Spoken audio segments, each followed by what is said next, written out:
এবার পথে নামলো শিক্ষকরা। আরজিকর কাণ্ডের প্রতিবাদ জানিয়ে দোষীদের দৃষ্টান্তমূলক শাস্তির দাবিতে পশ্চিম মেদিনীপুর জেলার ঘাটাল শহরে ব্যানার নিয়ে প্ল্যাকার্ড হাতে প্রতিবাদ মিছিল করল ঘাটালের শিক্ষক সমাজ। মিছিলে হাঁটা শিক্ষক শিক্ষিকারা জানান, কলকাতায় আরজিকর মেডিকেল কলেজ ও হাসপাতালে এক মহিলা চিকিৎসককে যেভাবে খুন ধর্ষণ করা হয়েছে তা সবাইকে নাড়িয়ে দিয়েছে।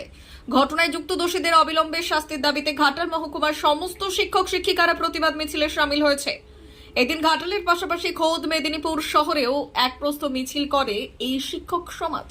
এদিন মেদিনীপুর কলেজ স্কোয়ার থেকে এই প্রতিবাদ মিছিলের ডাক দেন শিক্ষক সমাজের সদস্যরা।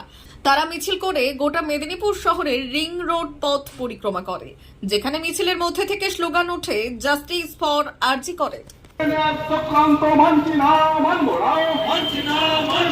পুলিশ তুমি চিন্তা করো, তোমার মেয়ের দাবি মুখ্যমন্ত্রী পদত্যাগ, দাবি মুখ্যমন্ত্রী পদত্যাগ। আরজিকর অধিকার শিক্ষক সমাজের অধিকার কেন্দ্রের চক্রান্ত মানছি না, মানব না। পুলিশ তুমি চিন্তা করো, পুলিশ তুমি চিন্তা করো। D news, Medinipur.